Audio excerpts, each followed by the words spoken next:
It's Autism Awareness Day today. People around the world are wearing blue in hopes of raising awareness and acceptance for people living with autism. And joining us now live with more on this is Dr. Cynthia Anderson, the director of May's Institute of National Autism Center. Dr. Anderson, it seems that we're hearing more and more about autism these days. And why do you think that is? Are we seeing more children getting diagnosed? Good morning. Yes, I think that we know that there are more children being diagnosed with autism. There's not good evidence, however, that there's an increase in the incidence of autism. It seems more likely that we are better recognizing the very broad range of symptoms of autism and doing a better job of diagnosing autism earlier. So it's been around for a while. It's just a question of it's getting easier to diagnose it. What should parents watch for in their kids? So there's a number of signs of autism. Autism is an umbrella term for a pretty broad range of differences in the ways that someone engages with other people. These can include ways that someone communicates, how they learn, and how they generally behave. That broad range can make it difficult for some parents.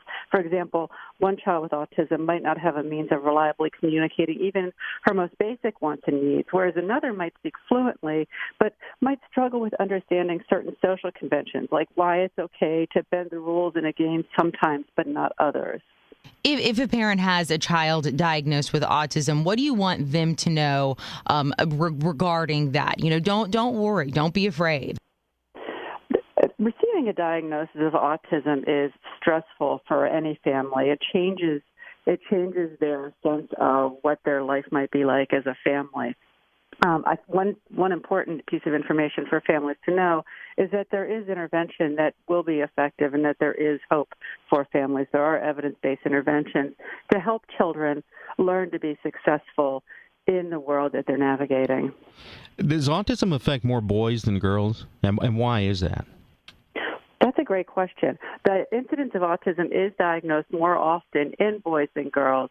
However, one reason that we think that might be the case is that autism might just look different in boys than girls. In young children, as you probably know, girls tend to develop communication skills and social interaction skills at a younger age than boys do and be more fluent. And because that is the core deficit of autism, it may be that girls just better cope with their differences than boys. Can it be treated medically? In other words, with prescription drugs? And when those drugs enter the picture, I would imagine that's really tricky in terms of the dosage. That's another great question.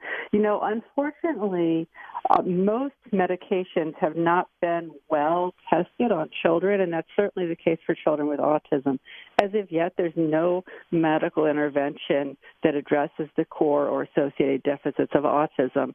And so figuring out what the correct dose is to help a child who might be struggling with, let's say, anxiety or other specific difficulties is very difficult indeed. All right, that is great information. Thank you so much. That is Dr. Cynthia Anderson, director of May Institute's National Autism Center.